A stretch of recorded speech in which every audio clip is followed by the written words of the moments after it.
Hello guys, என் பேர் Loki. Welcome back. நாம் இப்போ பார்க்க போகிறது இது advanced player of the tutorial டவரோட எபிசோடு 25 தான் நாம் இன்றைக்கி பார்க்க போகிறோம். எபிசோடு 24 மிஸ் பண்ணவங்க லிங்க் டிஸ்கிரிப்ஷனில் இருக்குது, செக் பண்ணிக்கோங்க. நம்ம வீடியோஸ் பிடிச்சிருந்தா அந்த லைக் பட்டனை தட்டிட்டு நம்ம சேனலை சப்ஸ்கிரைப் பண்ணி சப்போர்ட் பண்ணுங்கள். உங்கள் ஃப்ரெண்ட்ஸுக்கும் மறக்காமல் இந்த வீடியோவை ஷேர் பண்ணுங்கள். சரி வாங்க, டைம் வேஸ்ட் பண்ணாமல் கதைக்குள்ளே போகலாம். எபிசோடோட ஸ்டார்டிங்கில் எப்படி என்னை தடுக்கலாம் அப்படின்னு யோசிக்கிறியா? ஆனால் நீ என்னை தாக்குறதுக்கு ட்ரை பண்ணா, ஆனால் எதுவுமே என்னை தடுக்க முடியலை. இப்போ என்ன பண்ண போகிற? நீ உன்னோட லைஃபுக்காக கெஞ்ச போறியா? என்னை விட்டுருங்கன்னு. இல்லை கெஞ்சலாம் மாட்டேன் அப்படின்னு சொல்லி ஹானராக இங்கேயே செத்து போக போறியா? நீ 2 சாய்ஸை கொடுத்த, ஆனால் நான் தேர்ந்தெடுத்த சாய்ஸ் என்னன்னு தெரியுமா? நான் உன்னை மொத்தமாக அழிக்கலாம்னு இருக்கேன். இதை கேட்குற அந்த பொண்ணு ஃபஸ்ட்டு ஆச்சரியமாகறா, அதுக்கப்புறம் அங்கே பயங்கரமாக சிரிக்கிறா. ஹே, உண்மையிலே நான் சொல்லி ஆகணும்ப்பா, இது வரைக்கும் நான் பார்த்ததுலேயே ரொம்ப டிஃப்ரெண்ட்டான பர்சன்னா அது நீ தான். முக்கியமாக எல்லா முட்டாளை விட நீ மிகப்பெரிய முட்டாளாக இருக்க. ஆனால் கவலைப்படாத, அதுக்குன்னு உன்னை அப்படியே விட்டுருவேன்னு நினைக்காத. ஏன்னா இப்போ தான் என்னோட முழு ஸ்ட்ரென்த்தை நான் காட்ட போகிறேன். உன்னை மொத்தமாக அழிக்க போகிறேன். நான் இதுக்கு முன்னாடி வரைக்கும் என்னோட மானாவை நான் கம்மியான அளவில் பயன்படுத்தினேன். இப்போ நான் மிஸ்டீரியஸான காட்ஸ் ஆஃப் கியர்ஸ் இப்போ மொத்த மானாவை உன் மேலே பயன்படுத்த போகிறேன். இந்த ப்ளூவை எடுக்க நீ தயாராக இருக்கியா? இப்படி அவள் சொல்லும்போது அவள் கை மேலே இருந்தும் பின்னாடியில இருந்தும் பயங்கரமாக ஆராஸ் அப்படியே வரும். அதை பார்க்கும்போது முன்ன இருந்ததை விட பல மடங்கு ரொம்பவும் டிஃப்ரெண்ட்டாக இருக்குது. அதே டைமில் அதோட ப்ரெஷரை என்னால் ஃபீல் பண்ண முடியுது. இது ரொம்பவும் ஹெவியராக இருக்குது. அந்த அட்டாக்கை நம்ம ஹீரோ மேலே ஏவி விடுறா. அங்கே ஹீரோ மேலே பயங்கரமாக ப்ரெஷர் விழும். அங்கே ஏன்னு தெரியல, திடீர்னு சிஸ்டம் நம்ம ஹீரோக்கு ஒரு நோட்டிஃபிகேஷனை ஷோ பண்ணுது. உங்களோட மானா அது இன்டர்னலி இது வரைக்கும் எக்ஸ்பேண்ட் ஆகிடுச்சு, ஆனால் இப்போது அதோட டியூரபிலிட்டி அது இன்னமும் அதிகமாயிருச்சு.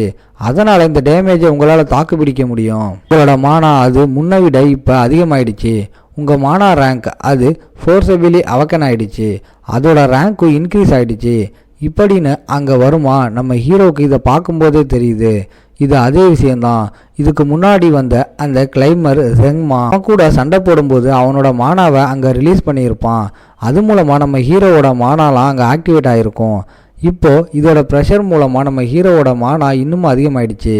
அதே விஷயந்தான் இப்போ ஏற்பட்டிருக்கு. இப்போ நான் இன்னமும் ஸ்ட்ராங்கர் ஆகிட்டேன். இது வரைக்கும் நான் மார்ஷியல் ஆர்ட்ஸை மானாவே இல்லாமல் பயன்படுத்தினேன். அவருக்குள்ளே ரொம்ப இன்ட்ரெஸ்டிங்கான விஷயம் என்னென்னா, அனிமே, மேன்வா, காமிக்ஸ், நாவல் இந்த மாதிரி விஷயத்துலேருந்து ஏகப்பட்ட மூவ்ஸை நான் கற்றுக்கிட்டேன். அதை நான் ட்ரையும் பண்ணேன். அதை நான் மாஸ்டர் பண்ணுற வரைக்கும் விடலை. இந்த டைமில் என்கிட்ட மானான்னு ஒன்று இல்லை, ஆனால் இப்போ அது இருக்குது. அதனால் அதிலிருந்து ஒரு மூவ்ஸை எடுத்து விட வேண்டியது தான். டெஸ்ட்ராயர் அப்படின்னு ஒரு மூவ் இருக்குது. அசுராவால் பயன்படுத்தப்பட்ட மூவ். முக்கியமாக டீமன் காடை இந்த மாதிரி மூவ் வச்சு தான் அவர் ஒட்டுமொத்தமாக முடிச்சிருப்பாரு. அந்த மூவை இங்கே பயன்படுத்த வேண்டியது தான். அந்த மூவை அவன் பயன்படுத்தும் போது அவனோட அப்பியரன்ஸ் அப்படியே அங்கே கொஞ்சம் கொஞ்சமாக சேஞ்ச் ஆகும்.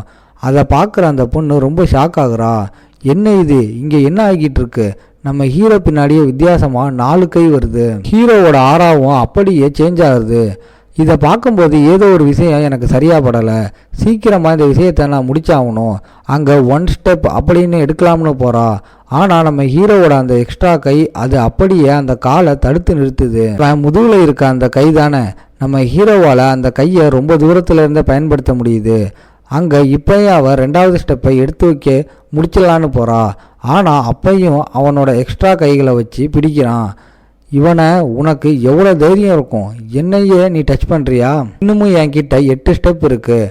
அப்படி இருக்கும்போது நீ வெறுமனை கையை வச்சு தடுத்தா உன்னால் முடியாது. கண்டிப்பாக நான் அதுக்கு ஒத்துக்கவும் மாட்டேன் அப்படின்னு அவன் 3வது ஸ்டெப்பை மேலே எடுத்து வைக்கலாம்னு போகிறா. ஆனால் நம்ம ஹீரோவுக்கு மண்டைக்கு மேலே ஒரு வித்தியாசமான பால் மாதிரி ஏதோ ஒரு விஷயம் மிதக்கும். அதை வச்சு பயங்கரமாக அவன் தாக்குறான். ஆமாம், என்ன இது? இந்த மாதிரி ட்ரிக்ஸை வச்சு என்னை ஸ்டாப் பண்ணலாம் அப்படின்னு ட்ரை பண்ணுறியா? ஆனால் இப்போவும் என்கிட்ட டைம் இருக்குது. ஹே, அது என்னது உன் பின்னாடி? இப்படி சொல்லும்போது நம்ம ஹீரோ அப்படியே பின்னாடி பார்க்குறான். அங்கே இதை ஒரு வாய்ப்பாக வச்சு அவள் முன்னேறி வந்துக்கிட்டே இருப்பாளா? அங்கே 3-4 ஸ்டெப் வைக்கும்போது ஒரு பயங்கரமான ப்ரெஷர் அது நம்ம ஹீரோ மேலே அப்படியே வெளிப்படும். அவ்வளோதான், என்னோட பவர் எப்படி உனக்கு ஃபீல் ஆகுது? இப்போ நான் யாருன்னு உனக்கு தெரிஞ்சிருக்கும். இப்போதான் உன்னோட கதையே முடிய போகுது. 5வது ஸ்டெப்பு. ஆனால் அதுக்குள்ளே நம்ம ஹீரோ காலை அங்கே முன்னாடி வச்சிடறான். அந்த பொண்ணால் அதுக்கப்புறம் அங்கே ஸ்டெப்ஸே வைக்க முடியலை. போதுமா? ஏன்னா இதுக்கப்புறமும் நான் ஏமாற தயாராக இல்லை. என்னை பார்க்குறதுக்கு லூசு மாதிரி இருக்கா? இப்போ வரைக்கும் உன்னோட டெக்னிக்கை நீ பயன்படுத்தின, ஆனால் இப்போ எனக்கான டைம். அங்கே மார்ஷியல் ஆர்ட் டெக்னிக்கை அவன் பயன்படுத்துகிறான். மார்ஷியல் ஆர்ட்ஸ் நல்லிஃபையிங் ஃபிஸ்ட் அப்படின்னு நம்ம ஹீரோவோட ஸ்ட்ரென்த் இப்போ முன்ன இருந்ததை விட ரொம்பவும் அதிகமாக இருக்கனால ஒரே அடியில் மொத்தமாக அங்கே முடிச்சிடுறான். சிஸ்டமும் அங்கே நோட்டிஃபை பண்ணுது, நீங்கள் வெற்றிகரமாக மிஸ்டீரியஸான காட்ஸ் ஆஃப் கியர்ஸ் அவங்கள டிஃபீட் பண்ணிட்டீங்க. இன்விடேஷன் உங்களுக்கு கிடைக்க போகுது. 5 செகண்டில் நீங்கள் திரும்பவும் வேற ஒரு இடத்துக்கு டெலிபோர்ட் ஆக போகிறீங்க. அங்கே ஈவா தான் சொல்கிறா, கங்க்ராச்சுலேஷன் மிஸ்டர் கார்டியன், உங்கள் எஃபர்ட் மூலமாக அந்த மிஸ்டீரியஸான காட்ஸ் ஆஃப் கியர்ஸ் அவளை மொத்தமாக நீங்கள் டேக் டவுன் பண்ணிட்டீங்க. இப்போ உங்களோட அத்தாரிட்டி அதுவும் இன்க்ரீஸ் ஆகிருக்கு. லோவில் இருந்து மெல்லோ லெவலுக்கு போயிருக்கு. அது இன்க்ரீஸ் ஆனதில் அடிஷ்னலாக நிறைய இன்ஸ்ட்ரக்ஷனை என்னால் எக்ஸ்ட்ரா உங்களுக்கு கொடுக்க முடியும். அங்கே என்னன்னு தெரியலை. நம்ம ஹீரோ இப்போ தான் அந்த ரூமையே நோட் பண்ணுறான். முன்ன இருந்ததை விட இது இப்போ ரொம்பவும் பெருசாக இருக்குது. அதை பற்றி கேட்கும்போது இப்போ தான் அவள் சொல்கிறா, நீங்கள் எப்போல்லாம் கிளைமரை தோக்கடிக்கிறீங்களோ அதுக்கு ஏற்ற மாதிரி உங்களுக்கு எபிலிட்டி கிடைக்கும். அதே மாதிரி இந்த ரூம் அதுவும் அடிக்கடி மாறும். இப்போ உங்ககிட்ட நான் கொடுக்குற இந்த ஸ்விட்ச் இருக்குல்ல, இப்போ இந்த ஸ்விட்ச் மூலமாக நீங்கள் யோசிக்கிற மாதிரி இந்த சிஸ்டமோட ரூமை எப்படி வேணால் அமைக்கலாம். வெறும் உங்களோட இமேஜினேஷனை இதில் செலுத்துங்க. வெறும் ஆன் அப்படின்னு தட்டின உடனே டுட்டோரியல் டவரோட ஃபர்ஸ்ட் ஃப்ளோர் அது அப்படி இருக்குமோ அந்த மாதிரி மாறுது. ரெண்டாவது அவனோட ரூம் எப்படி இருக்குமோ அதை யோசிக்கிறான், அதே மாதிரி மாறுது. அங்கே ஈவாவும் சொல்கிறா, நீங்கள் உண்மையிலேயே அற்புதமாக பண்ணுறீங்க, ஆனால் இதை உங்களால் மட்டும்தான் பண்ண முடியும், என்னால் இதை பண்ண முடியாது. ஏன்னா நான் இங்கேயே இருக்கனால இந்த ரூம் இப்படியே தான் இருக்கும். ஆனால் உங்களால் இதை மாற்றிக்க முடியும். ஆமாம், நீ இங்கேயே தான் இருக்கியா? ஆமாம், எப்போ இதை க்ரியேட் பண்ணாங்களோ அப்போத்துலேருந்து நான் இங்கேயே தான் இருக்கேன். அப்போ சாப்பிட்றது தூங்குறது இந்த மாதிரி விஷயத்த நீ இங்கேயே தான் பண்ணுவியா? ஆமாம், அதனால தான் எனக்கு ரொம்பவும் டயர்டாகவும் ஒரு மாதிரி இருக்கும். பாவம்ப்பா, இந்த பொண்ணு ரொம்ப பரிதாபமாக இருக்குது இவளோட நிலைமையை பார்க்கும்போது. ஆனால் ஏதோ ஒன்று உங்களுக்கு தெரியுமா, நீங்கள் வெற்றிகரமாக அந்த கிளைமரை தோக்கடிச்சனால இப்போ உங்ககிட்ட என்ட்ரிக்கான ஒரு ஸ்கில் இருக்குது. இது மூலமாக என்ன ஆகும்னா, நீங்கள் இன்விடேஷனே இல்லாமல் உங்கள் விருப்பத்துக்கு எப்போ வேணாலும் வந்துட்டு போகலாம். அங்கே இதை கேட்ட உடனே பஸ்ட் அவனோட ஸ்டாட்ஸை பற்றி தான் கேட்குறான். ஏன்னா அவனோட ஸ்டாட்ஸ் அவனோட பவரு. ஏன்னா இது எதுக்குமே சம்மந்தம் இல்லை. வெளியிலிருந்து ஏ ரேங்க் அப்படின்னு காட்டுது, ஆனால் உள்ள பயங்கர பலசாலியாக இருக்கான். அங்கே இப்போ தான் அதை பற்றி ஈவா விளக்குறா. நீங்கள் மெல்லோ லெவல் அத்தாரிட்டிக்கு வந்தனால சர்டைனாக என்னால் கொஞ்சம் விஷயத்த சொல்ல முடியும். என்னன்னா, நீங்கள் எப்பெல்லாம் ஒரு கிளைமரை டேக் டவுன் பண்ணுறீங்களோ அந்த டைமில் நீங்கள் இன்னுமே ஸ்ட்ராங்கராக மாறுவீங்க.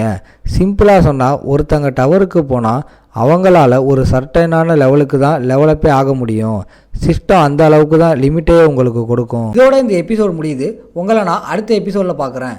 இந்த வீடியோ பிடிச்சிருந்தா மறக்காமல் லைக், ஷேர் அண்ட் சப்ஸ்கிரைப் பண்ணிடுங்க.